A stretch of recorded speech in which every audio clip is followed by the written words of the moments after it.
Hey, ဘောရတို့သဘောကျတဲ့နာမည်ကျော်ကစားသမားတွေဘာလို့အဲ့လောက်ထိအောင်မြင်သွားကြလဲသိကြလားဘာအတားစီဘာဖီအားမှမရှိကြတာမဟုတ်ဘူးနော်ဘာတွေပဲကြုံလာသူတို့မှရင်ဆိုင်ဖြည့်ရှင်းတဲ့တုံးနေကြနီလန်းလေးတွေရှိရတာအဲ့နီလန်းလေးတွေဆိုတာလေတကယ်တော့ဘာမှထွေထွေထူးထူးကြီးတွေတော့ဟုတ်မနေဘူးကျွန်တော်တို့နေ့စဉ်ဘဝမှာတော့လိုက်သုံးလို့ရတဲ့နီလန်းရိုးရိုးလေးတွေပဲဒါတွေကိုကောင်းကောင်းအသုံးချသွားတဲ့ကြလို့သာပရိုအဆင့်တွေဖြစ်သွားတာဆိုရင်ယုံကြမလားပထမဆုံးတစ်ခုကတော့ဘောရတို့ဘောလုံးခွဲကြီးကြည့်အမြဲမြင်နေရပေမဲ့တတိမထားမိရဲ့မိုင်းဂိမ်းတစ်ခုအကြောင်းဗျဘောရတို့ကွင်းထဲမှာပန်နတီကန်ကန်ကြီးဖြစ်ဒါမဟုတ်ပွဲပြီးကန်ကြီးအရေးကြီးရဲ့ free kick တွေပါကန်ရတော့မယ်ဆိုရင်ကစားသမားတွေကသူတို့ဘာသာသူတို့နှကန်းလေးတွေလှုပ်ပြီးတော့တိုးတိုးလေးရေရွတ်နေတာမျိုးတွေမြင်မှုရမလားသူတို့ဘာတွေပြောနေကြလဲသိလားအများစုကတော့ကိုယ့်အကိုပြန်ပြီးတော့အားပေးနေကြတာဗျဒါပေမဲ့ဒီနေရာမှာ professional ကစားသမားတွေတုံးတဲ့နည်းတစ်ခုရှိတယ်အဲ့ဒါဘာလဲဆိုရင်သူတို့ကကိုပြန်အားပေးတဲ့အခါ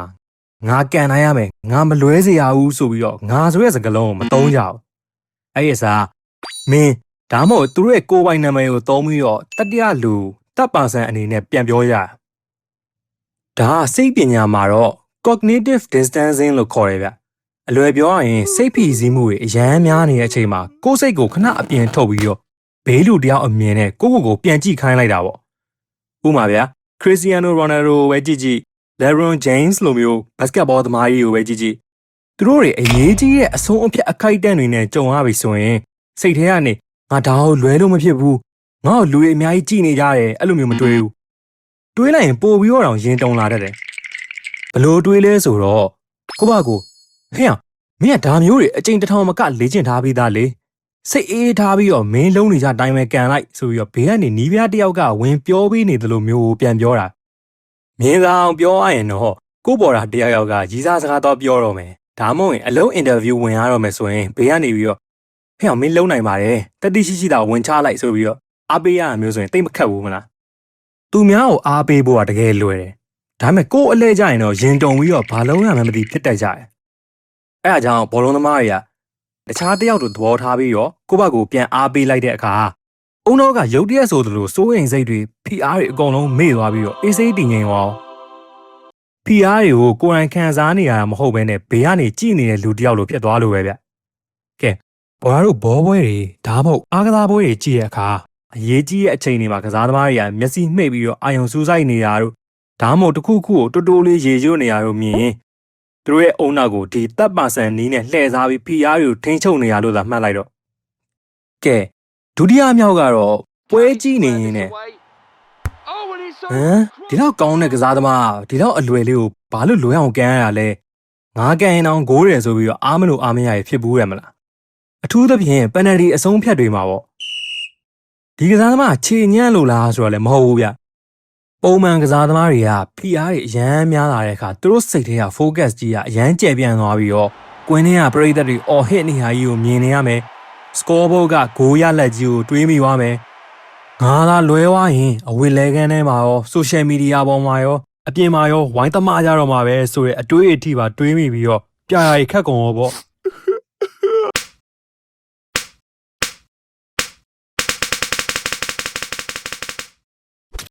့ဒါပေမဲ့ pro အဆင့်ကစားသမားတွေကကြတော့ attentional switching လို့ခေါ်တဲ့အာယုံပြောင်းလိုက်တဲ့အကွက်ကိုသုံးကြရဗျ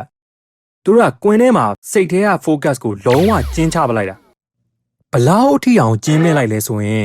ဘောလုံးပေါ်ကလေထိုးတဲ့အပေါက်တသေးလေးဒါမှမဟုတ်ရင်အောက်ကမျက်ပင်လေးတစ်ပင်လေးကိုပဲစူးစူးစိုက်ကြည့်နေတော့အုံနောက်ကိုအဲ့လောက်ထိအသေးစိတ်အချက်လက်လေးတစ်ခုပေါ်မှာပဲအလုံးလုတ်ခိုင်းလိုက်တဲ့အခါကျတော့ကွင်းထဲကအော်ဟစ်နေတဲ့ပရိသတ်8000သိန်းလောက်ရဲ့စူညံတန်တွေကသူတို့ကဘာတွေကနေလုံးဝပျောက်ကွယ်သွားဒီနည်းကကို့အသင်းဂိုးပြတ်ရှုံးနေတဲ့အချိန်မျိုးမှာလည်းအတက်ကယ်သေးပဲဗျဘောလုံးစဉ်းစားကြည့်ကို့အသင်းကရှုံးနေပြီပွဲကလည်းပြီးကန်နေပြီ scoreboard ကြီးကိုမောကြည့်လိုက်ရင်တော့ဟာသွားပါပြီမမီရောပါဘူးဆိုပြီးတော့စိတ်ထဲတွေကြအုံနောက်ထဲကစိတ်တက်စေရဲ့ဒိုပါမင်းတွေပါခန်းချောက်ပြီးတော့လက်လျှော့ခြင်းစိတ်တွေပါပေါက်သွားရောဒါပေမဲ့တမိုင်းတစ်လျှောက်အကြီးကျယ်အခမ်းအနားဆုံးကမ်းဘက်ကြီးကိုလှုပ်ပြသွားတဲ့အသင်းတွေကအဲ့လိုမတွေးဘူးဗျ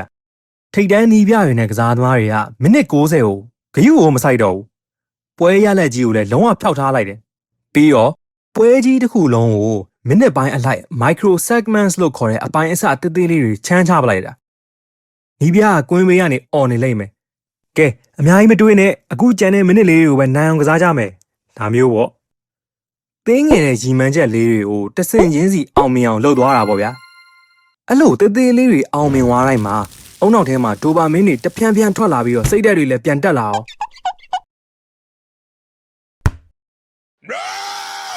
အဲ့စိတ်ဓာတ်နဲ့ပဲနောက်ဆုံးမှာဘလို့မှမဖြစ်နိုင်ဘူးလို့ထင်ရတဲ့သမိုင်းဝင်ကမ်ဘက်အလဲအပြောင်းကြီးကိုဖန်တီးပြလိုက်နိုင်တာပေါ့Beckham with the corner.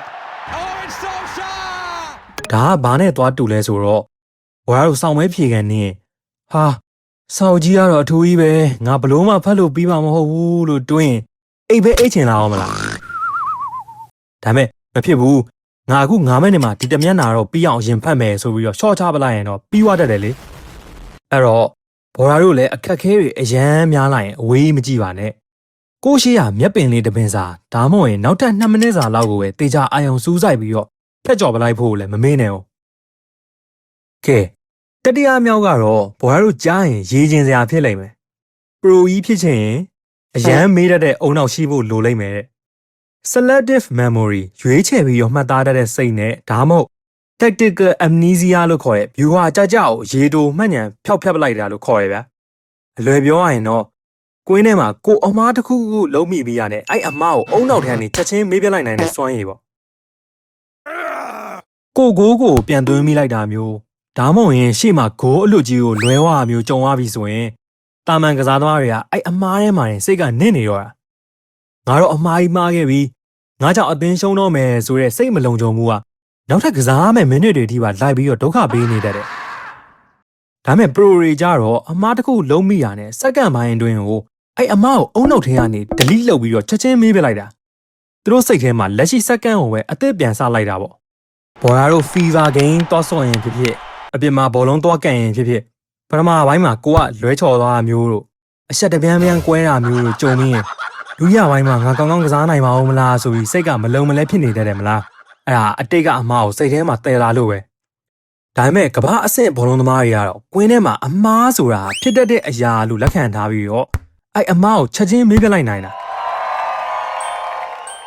သူတို့အတွက်ကပြီးခဲ့တဲ့မိနစ်ကအမားထက်အခုလာမယ့်မိနစ်တွေမှာဂိုးသွင်းနိုင်မှုပိုအရေးကြီးရယ်ဆိုတာပဲအဲ့တော့ဘော်ရာတို့လည်းအမားတစ်ခုခုလုံးမိသွားရင်ပြမသွားပါနဲ့ကိုယ့်ရဲ့အရန်မကောင်းတဲ့မှတ်ဉဏ်ကိုချက်ချင်းအသုံးချပြီးတော့ရှေ့ဆက်လိုက်ပါဘော်ရာတို့သတိထားမိလားတချို့ကစားသမားတွေဆိုရင်ပွဲစားကန်ဒီမေးစီပို့ရတာတို့ညာချိန်နဲ့ကွင်းနဲ့စဝင်ရတာတို့ဂိုးရန်ကိုလမ်းနဲ့တော်ပုတ်တာတို့ဘာလုံးမှမသိတာမျိုးတွေပေါ့ဒါတွေကသူတို့တကယ်ပဲအယူသီးလို့လုံနေကြတာမျိုးထက်စိတ်ပညာအရာသူတို့အုံနောက်ကို flow state လို့ခေါ်တဲ့အာယုံဝင်စားမှုအထွတ်အထိပ်ဆုံးတွေကိုရအောင်တမင်ဖန်တီးနေကြတာ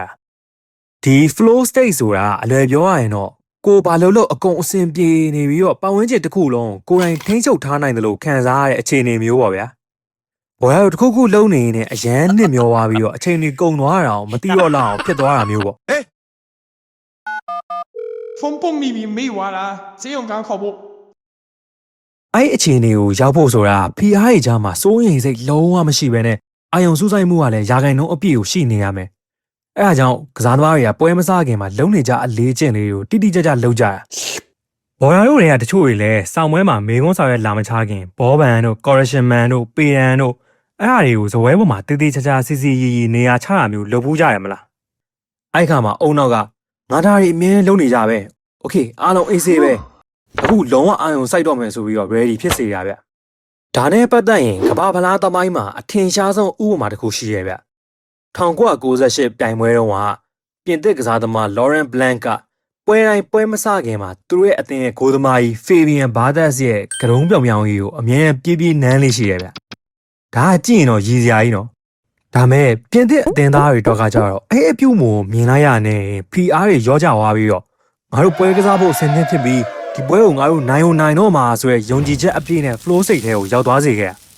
ဘိုလိုပွဲမှာဝင်မကစားရတာတော့မှ Laurent Blanc ကဘာသက်စ်ရဲ့ကတုံးကြီးကိုပွဲမစခင်ကွင်းထဲဝင်ပြီးတော့တကူတကနမ်းခဲ့သေးတာနောက်ဆုံးပြင်သစ်ကသူတို့သမိုင်းမှာပထမဆုံးချိန်ချန်ပီယံမှာဖြစ်သွားခဲ့တာပေါ့ One of the trademark sights of this World Cup The peck on the head of Barthez for the very first time Allez les Bleus France, world champions, 1998. ကဲနောက်ဆုံးတစ်ခုကတော့ influencer ကြီး motivational speaker ကြီးပြောနေကြအောင်မြင်မှုကိုအတွေ့အထဲမှာအရင်ဆုံးပုံဖော်ကြည့်ခြင်းဆိုတာနဲ့လုံးဝပြောင်းပြန်